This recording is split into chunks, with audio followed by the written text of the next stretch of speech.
नमस्कार साथियों, गुरुवाले के यूट्यूब चैनल पर आपका बहुत-बहुत स्वागत है।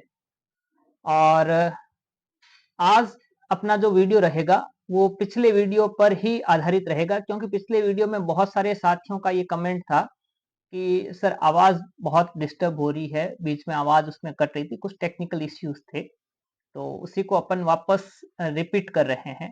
और क्योंकि वीडियो बहुत इम्पोर्टेंट रहने वाला है आप सभी के लिए। क्यों इम्पोर्टेंट है? इसके इम्पोर्टेंट रहने के कारण यूँ है क्योंकि राजस्थान में जितने भी प्राइवेट टीचर्स जो काम कर रहे हैं, उन प्राइवेट टीचर्स का कई बार मेरे से प्रश्न आता है, सवाल पूछे जाते हैं कि सर हमें ये बताएं कि हमारे लिए कुछ कानून बनाएं अगर हम सरकार से बात करें। तो सबसे पहले तो मैं आप सभी को अवगत कराना चाहूंगा कि कानून पहले से बने हुए हैं। यानी राजस्थान में जो प्राइवेट टीचर्स हैं उनके लिए पहले से कानून बना हुआ है। अब आप में से बहुत सारे शिक्षक साथी ऐसे हैं जिन्होंने उस कानून का नाम भी नहीं सुना है। तो कौन सा कानून है जो हमारे प्राइवेट टीचर्स के लिए बना हुआ है? तो साथियों, आज मैं बात करूंगा राजस्थान गैर सरकारी शैक्षिक संस्था अधिनियम 1993 के बारे में, जो राजस्थान के प्राइवेट स्कूल्स के लिए और प्राइवेट टीचर्स के लिए बना हुआ कानून है। इस कानून को 1993 में ही शुरू कर दिया गया था। 2023 चल रहा है, आज से 30 साल पहले। आज से 30 साल पहले प्राइवेट टीचर्स के लिए, प्राइवेट स्कूल्स के लिए कानून बन चुके हैं। लेकिन कमी कहाँ है? कमी है कि हमारे तक ये कानून पहुंचा ही नहीं है और ना हमें इसके बारे में कोई बता पा रहा है। तो आज हम बात करेंगे कि प्राइवेट टीचर्स के लिए बने हुए इस कानून में क्या-क्या चीजें हैं। सबसे पहले इस कानून के बारे में मैं आपको पूरा इसकी डिटेल दे देता हूं कि ये जो कानून बना है राजस्थान गैर सरकारी शैक्षिक अधिनियम, इसका सही नाम क्या है? इसका पूरा और सही नाम है, आप स्क्रीन पर भी देख पाएंगे बीच बीच में, राजस्थान गैर सरकारी शैक्षिक संस्था मान्यता सहायता अनुदान और सेवा शर्तें अधिनियम 1993।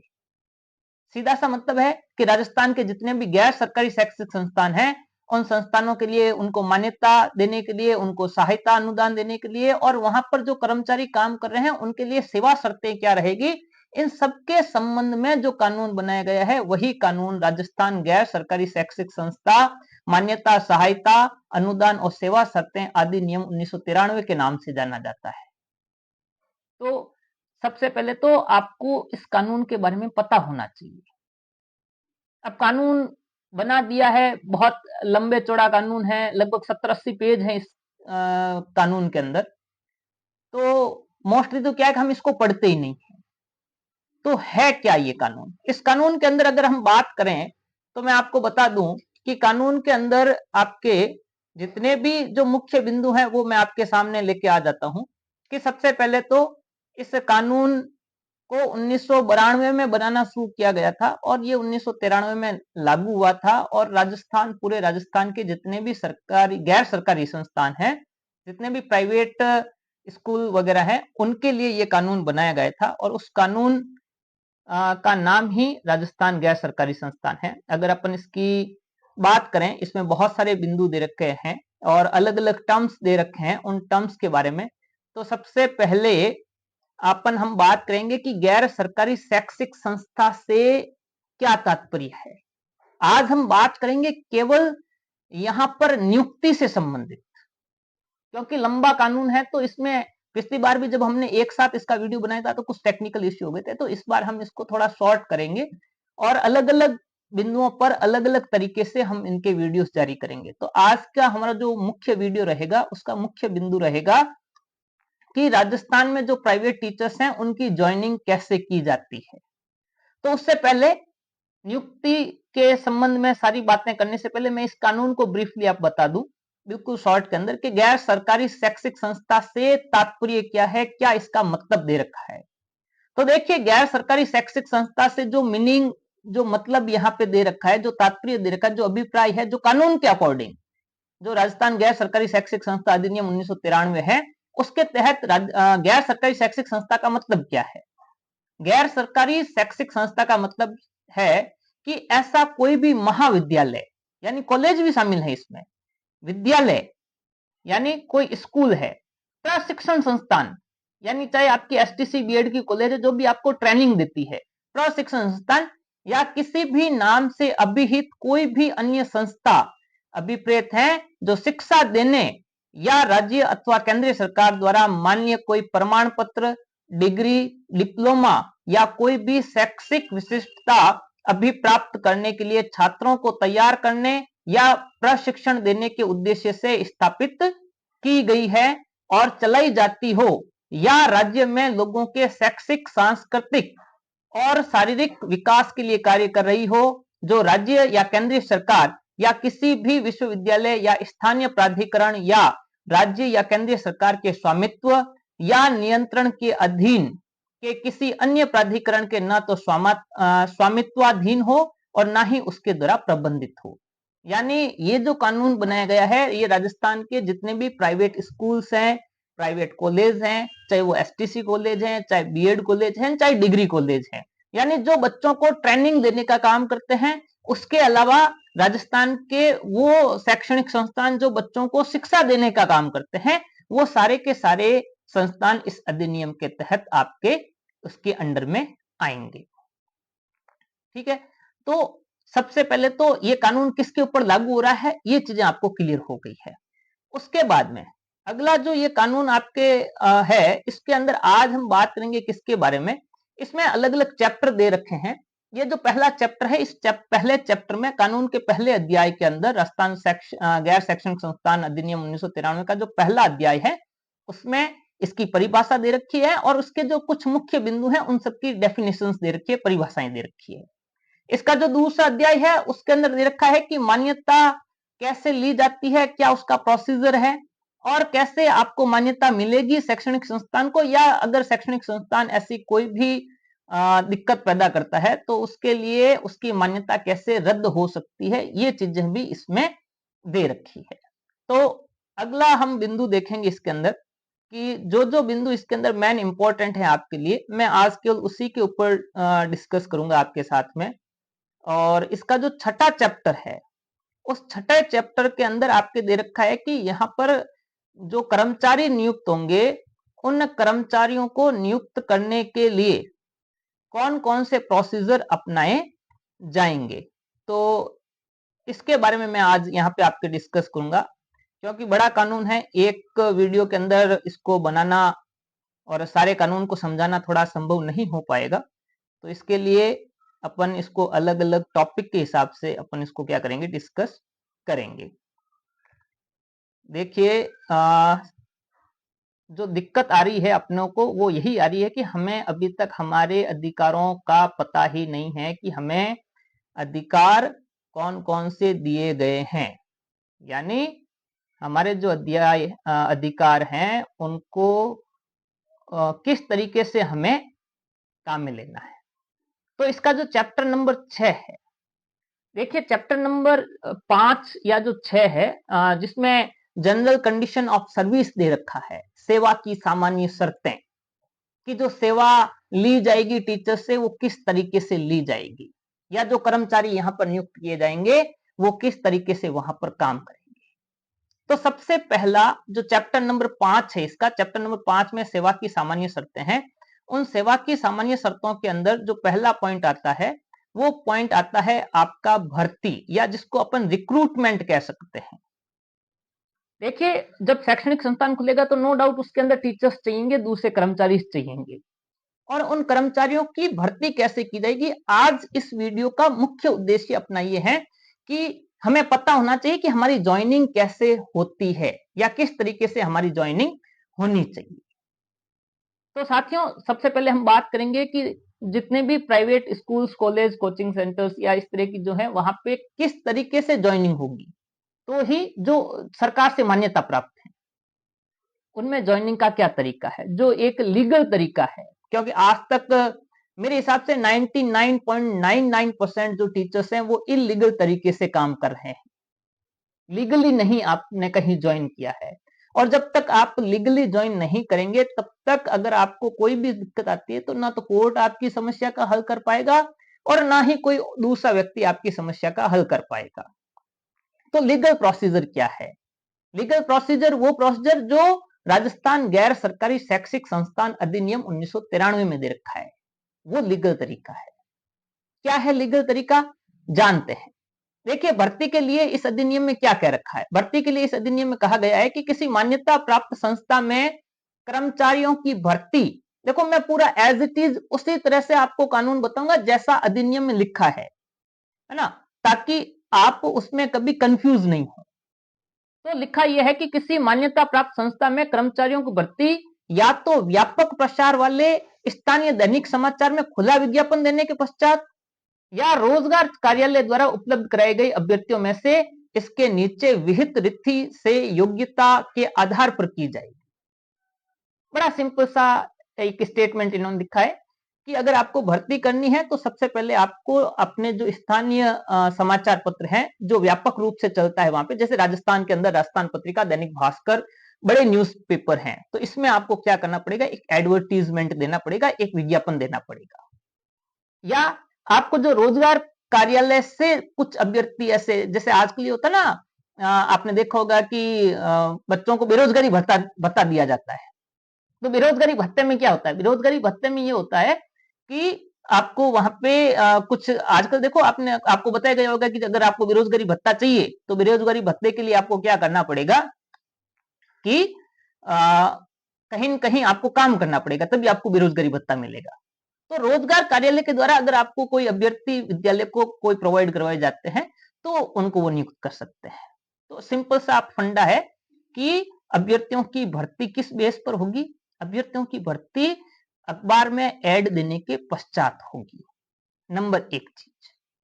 नंबर एक, उसमें क्या क्या ऐड में क्या क्या होना चाहिए, देखिए कि समाचार पत्र में प्रकाशित किए जाने वाले विज्ञापन में निम्नलिखित ब्यौरा सम्मिलित किया जाएगा।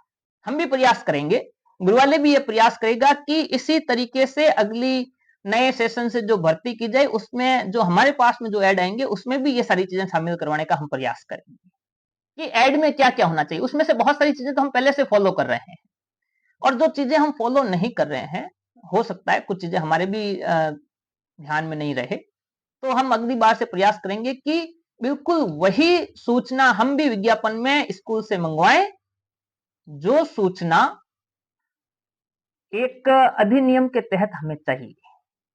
तो देखिए, समाचार पत्र में प्रकाशित किए जाने वाले विज्ञापन में निम्नलिखित ब्यौरा सम्मिलित किया जाएगा। कौन कौन सा?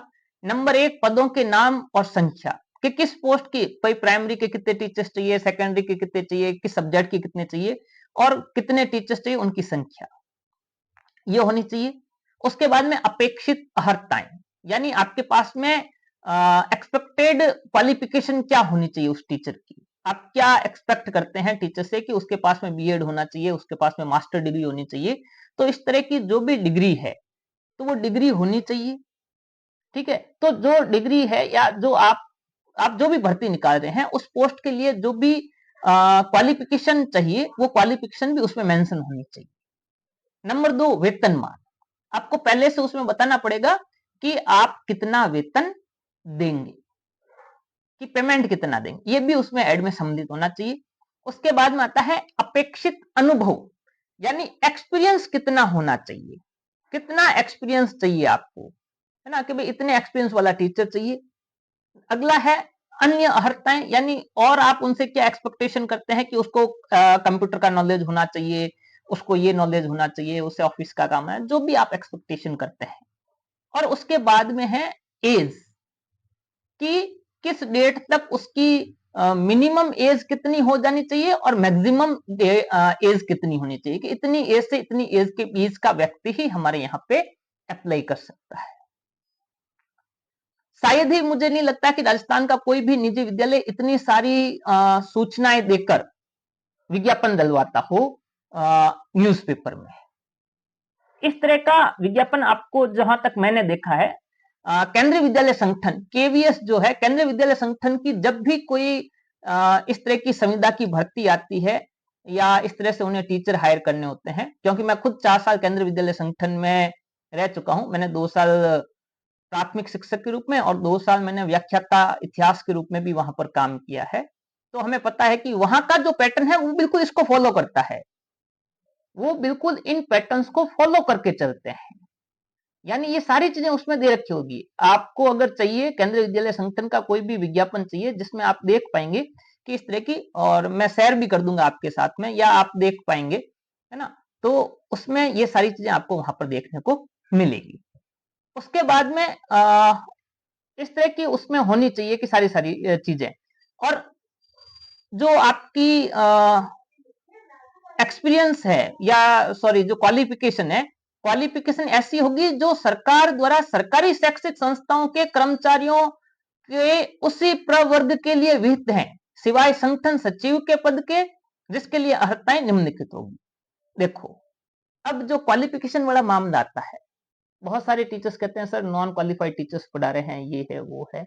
देखो, इस मुद्दे पर मैं वैसे तो कुछ नहीं कहूंगा, है ना, लेकिन जो एक नियम जो है अपने गैर सरकारी शैक्षिक संस्थान अधिनियम 1993 का, वो ये कहता है कि आप जिस पोस्ट के लिए, जिस टीचर के लिए आप विज्ञापन निकाल रहे हैं, उसमें जो आपकी क्वालिफिकेशन होनी चाहिए उस एडवर्टीजमेंट में, उस विज्ञापन में, वो योग्यताएं वही होनी चाहिए जो एक सरकारी शिक्षक के लिए आवश्यक है। यानी जैसे सरकारी स्कूल के अंदर जो प्राइमरी का टीचर है उसके लिए जो क्वालिफिकेशन होनी चाहिए, वही क्वालिफिकेशन आपके विद्यालय के भी प्राइमरी टीचर की होनी चाहिए। वहां पर जो सेकेंडरी का टीचर है, जो सेकंड ग्रेड जिसको अपन कहते हैं, तो वही क्वालिफिकेशन यहाँ पर भी होनी चाहिए। और आपके विद्यालय में भी अगर फर्स्ट ग्रेड का टीचर लगा रहे हैं आप, तो उसकी भी क्वालिफिकेशन वही होनी चाहिए जो एक सरकारी स्कूल के फर्स्ट ग्रेड टीचर की होनी चाहिए। उसके बिना अगर कोई भी टीचर पढ़ा रहा है बिना क्वालिफिकेशन का, तो ध्यान रखें वो इलीगल होगा। वो उसके अंदर अधिनियम के अकॉर्डिंग वो आपका इलीगल है। यानी कोई जिसने केवल ग्रेजुएशन कर रखी है और 12th क्लास के बच्चों को पढ़ा रहा है, तो वो इलीगल है। उसकी क्वालिफिकेशन सरकारी टीचर के समकक्ष होनी चाहिए। ठीक है, तो ये रहेंगे। उसके बाद में आपका एड निकल गया। एड निकलने के बाद में आपको क्या करना है? एड निकलने के बाद में ध्यान रखें कि जो आपके वहां पे टीचर्स होंगे उनको सेलेक्ट कौन करेगा? भी कोई तो होना चाहिए ना। आज के समय में टीचर्स को सेलेक्ट कौन कर रहा है? आज के समय में बिल्कुल सिंपल सा होता है कि टीचर जाता है और वहां जाके स्कूल के अंदर डायरेक्टर सर से, जो भी संस्था प्रधान है, उनसे बात करता है और डायरेक्ट उसको ज्वाइन करवा दिया जाता है। ये इलीगल तरीका है। लीगल तरीका क्या है? पहले विज्ञापन निकलेगा, विज्ञापन निकलने के बाद में अब एक चयन समिति का गठन करना पड़ेगा स्कूल को। जो चयन समिति है, चयन समिति में कौन कौन होगा भाई? जो चयन समिति होगी जो आपका इंटरव्यू करवाएगी, तो चयन समिति में होंगे कौन? देखिए, चयन समिति में निम्नलिखित लोग होंगे। नंबर 1, प्रबंध समिति के 2 प्रतिनिधि। अब प्रबंध समिति क्या होती है? बहुत सारे शिक्षकों को यही पता नहीं है कि प्रबंध समिति क्या होती है, वो नाम ही नहीं सुना रहा उन्होंने। प्रबंध समिति जिसको अपन 2 नाम कह सकते हैं, एक एसएमसी कहते हैं, एक वीएमसी कहते हैं, दोनों सेम है। एसएमसी स्कूल मैनेजमेंट कमेटी है और वीएमसी विद्यालय मैनेजमेंट कमेटी है। कुछ स्कूल्स एसएमसी लिखते हैं, कुछ वीएमसी लिखते हैं। जैसे सीबीएसई स्कूल्स होते हैं जो केंद्रीय विद्यालय संगठन वगैरह हैं, वो वीएमसी लिखते हैं, उनके वहां पर विद्यालय मैनेजमेंट कमेटी है। और राजस्थान के अंदर जो स्कूल्स हैं, वो उनके लिए एक वर्ड काम में लिया जाता है एसएमसी, यानी स्कूल मैनेजमेंट कमेटी। तो स्कूल मैनेजमेंट कमेटी के 2 सदस्य उस चयन समिति में होने चाहिए, नंबर 1। दूसरा कौन होना चाहिए? संबंधित संस्था का प्रधान होना चाहिए। जो संस्था प्रधान है वो उसमें होना चाहिए। उसके अलावा और कौन होना चाहिए? उसके अलावा शिक्षा निदेशक द्वारा निर्देशित एक अधिकारी होना चाहिए। यानी जो शिक्षा निदेशक है उसके द्वारा कोई भी एक अधिकारी वहां पे अपॉइंट किया जाएगा। मोस्टली जैसे हमने 1-2 स्कूल में इस तरह का प्रयास किया, तो वहां पे जो शिक्षा अधिकारी नियुक्त किया जाता है वो पास की सरकारी स्कूल का जो पीईओ यानी प्रिंसिपल जो होता है उसे, या वहां के किसी लेक्चरर को वहां पे भेजा जाता है। तो एक वो होना चाहिए। और उसके अलावा कुछ शिक्षाविद भी हो सकते हैं जो उस सब्जेक्ट के एक्सपर्ट्स होते हैं। ये 4-5 लोगों की एक चयन समिति बनती है। अब उस जो चयन समिति है, उस चयन समिति के आधार, वो चयन समिति क्या करेगी? अब चयन समिति में भी देख लो, शिक्षा निर्देशक का नाम निर्देशित जो चयन समिति का सदस्य होगा वो निम्नलिखित रूप से होगा। देखो, अब जो सरकारी स्कूल मैंने बता रहा हूं ना, या तो प्रिंसिपल होना चाहिए या वहां का फर्स्ट ग्रेड वगैरह इस तरह का। तो देख लीजिए इसमें पूरी लिस्ट दे रखी है कि प्रधानाचार्य हो सकता है ना, किसी कॉलेज का प्रधानाचार्य प्रिंसिपल हो सकता है, या आपके स्कूल का प्रिंसिपल हो सकता है। उसके अलावा प्राचार्य हो सकते हैं आपके, जो लेक्चरर्स जिसको आप कहते हैं प्रवक्ता, वो हो सकते हैं। वरिष्ठ अध्यापक हो सकते हैं। उसके अलावा अध्यापक हो सकते हैं। ठीक है, तो इनमें से मोस्टली उसमें प्रिंसिपल या जो फर्स्ट ग्रेड होते हैं उन्हीं को उसमें रखा जाता है। तो ये सारी चीजें उसकी चयन समिति में होगी। अब चयन समिति करेगी क्या? चयन समिति सभी अभ्यर्थियों का साक्षात्कार लेने के पश्चात, यानी जितने भी टीचर्स वहां पर आए हैं उनका एक इंटरव्यू होगा, और वो इंटरव्यू वो चयन समिति लेगी। अब चयन समिति इंटरव्यू लेने के बाद में क्या करेगी? एक पैनल बनाएगी, एक लिस्ट बनाएगी, है ना, कि हमने इन इन अभ्यर्थियों को शॉर्ट लिस्टेड किया है, चयन किया है, और उसके अनुसार वो रैंकिंग देंगे कि हमारे हिसाब से ये अभ्यर्थी 1 नंबर पर है, ये 2 नंबर पर है, ये 3 नंबर पर है। वो डिपेंड करता है आपकी परफॉर्मेंस के ऊपर। और उसके बाद में वो क्या करेगी?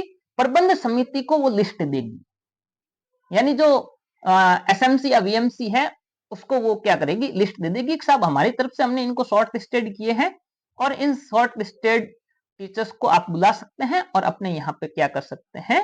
दे सकते हैं।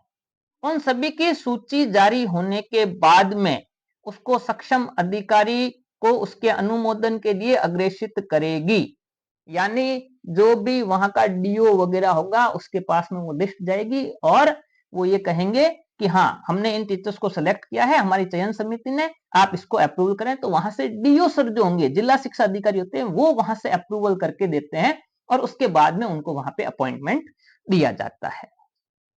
ठीक है, उसके अंदर जो पूरी लिस्ट बनेगी और लिस्ट के बहुत सारे बिंदु हैं, है ना, कि सबसे ऊपर देखो जो लिस्ट बनेगी ना चयन समिति की, उसमें भी देखो पद का नाम क्या है। सबसे पहले तो पद का नाम क्या है, उसके बाद में पदों के रिक्त होने का कारण क्या है, ये भी बताना पड़ेगा कि साहब हम जो नए अपॉइंट कर रहे हैं, वो जो नया अपॉइंटमेंट है उसको लेने का कारण क्या है। 1 नंबर, उसमें 3-4 कारण दे रखे हैं। जैसे एक कारण है सेवानिवृत्ति, कि उसने रिटायरमेंट ले लिया, पहले जो हमारे यहाँ पे टीचर था। नंबर 2 समाप्ति, भाई सेवा समाप्त हो गई उसकी। और नंबर 3 त्याग पत्र, के टीचर ने त्याग पत्र दे दिया है तो हम नया ले रहे हैं। उसके बाद में पद का वेतनमान कितना रहेगा, कितना आप उसको पेमेंट देंगे। साक्षात्कार के लिए बुलाए गए व्यक्ति का नाम उसमें ऐड करना पड़ेगा। चयन समिति के सदस्यों का नाम ऐड करना पड़ेगा। चयनित व्यक्तियों के नाम, कि किन किन लोगों को चयन किया है, उनकी जन्म तारीख क्या है, उनकी क्वालिफिकेशन क्या है, उनका एक्सपीरियंस क्या है।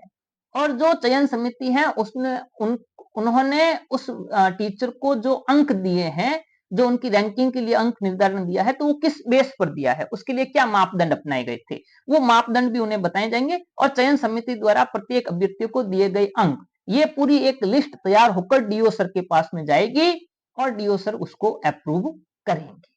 उसके बाद में वहां पे शिक्षक की क्या होती है? नियुक्ति होती है। ठीक है, अब सक्षम अधिकारी उसको क्या करेगा? उसको अनुमोदन के लिए जब उसके पास में भेजी जाएगी, तो सक्षम अधिकारी जो सम्यक विचार के पश्चात प्रबंध समिति की सिफारिशें या तो मंजूर कर सकेगा, या लेखबद्ध कारणों से उन्हें नामंजूर भी कर सकेगा। अब डीओ सर चाहें तो उसको एक्सेप्ट करें, और वो चाहते हैं कि नहीं ये ठीक नहीं लग रहा है मुझे, तो वो उसको वापस भी भेज सकते हैं कि नहीं आप वापस से कीजिए। तो ये रहेगा आपका चयन का पैमाना, कि एक टीचर को कैसे ज्वाइन स्कूल करना चाहिए, ये लीगल तरीका है। और अगर इस तरीके से आपकी ज्वाइनिंग नहीं हो रही है, इसका मतलब आप इलीगल तरीके से काम कर रहे हैं। और इलीगल तरीके से अगर आप काम कर रहे हैं, इसका मतलब आपकी सुनने वाला कोई नहीं है, ये भी ध्यान रखें। उस कंडीशन में आप कुछ नहीं कर पाएंगे, कभी भी कुछ भी नहीं कर पाएंगे। इस चीज का भी विशेष तौर से ध्यान रखें। तो आज का वीडियो, आशा करता हूं कि आपको समझ में आया होगा कि आपकी जो ज्वाइनिंग है वो कैसे होगी। क्योंकि बिना ज्वाइनिंग, सबसे पहला जो मुख्य मुद्दा है वो मुद्दा ही ज्वाइनिंग का है। और अगर ज्वाइनिंग ही आपकी सही तरीके से नहीं है, तो बाकी मामला तो पहले से ही खराब पड़ा है। इसलिए मेरा सबसे निवेदन है कि आप अगर इतना लंबा प्रोसीजर भी नहीं करवा पाते तो कुछ तो तरीका लें, कुछ तो रिटर्न में लें, कुछ चयन समिति का आधार बनाएं। और सभी विद्यालयों से भी निवेदन है कि आप इस तरह के इस प्रोसीजर को फॉलो करते हुए ही अपने विद्यालय में शिक्षकों का चयन करें, ताकि शिक्षक साथियों को भी दिक्कत नहीं हो, आपको भी दिक्कत नहीं हो। अभी मेरे पास पिछले 2-4 दिनों से काफी कॉल्स आ रहे हैं और टीचर्स की वैकेंसी भी आ रही है। आने का कारण है क्यों? क्योंकि टीचर्स को आपने ज्वाइन नहीं करवाया। जब ज्वाइन नहीं करवाया तब टीचर भी स्वतंत्र है, कहीं पे भी जा सकता है साहब, जाएगा। रीट की भर्ती आ गई, हम तो जा रहे हैं साहब। फर्स्ट ग्रेड आ गई, हम तो जा रहे हैं साहब। 4 पैसा किसी ने ज्यादा दिया, हम तो जा रहे हैं साहब। वरना अगर इस तरह से ज्वाइन करवाएंगे टीचर भी नहीं जा पाएगा। दोनों के लिए फायदेमंद है, एक लीगल तरीके से ज्वाइनिंग करवाएं, दोनों के लिए फायदेमंद है, शिक्षक के लिए भी है, विद्यालय के लिए भी है। तो जो गैर शैक्षिक संस्थान अधिनियम 1993 है, गैर सरकारी शैक्षिक संस्थान अधिनियम 1993, उसको आप भी अच्छे से पढ़ें और जिसको भी अगर चाहिए तो वो मेरे से ले सकते हैं। तो आज जो ज्वाइनिंग का ये वीडियो है, ये जो पार्ट है, आशा करता हूं आपको पसंद आया होगा। इसके बाद में आपकी सेवाएं कैसे रहेगी, कैसे आपको निकाला जा सकता है, आपका वेतनमान क्या रहेगा, या दूसरी तीसरी जो भी इस अधिनियम में और चीजें दे रखी है, वो अपन दूसरे वीडियो के अंदर बात करेंगे। धन्यवाद। जय हिंद। नमस्कार।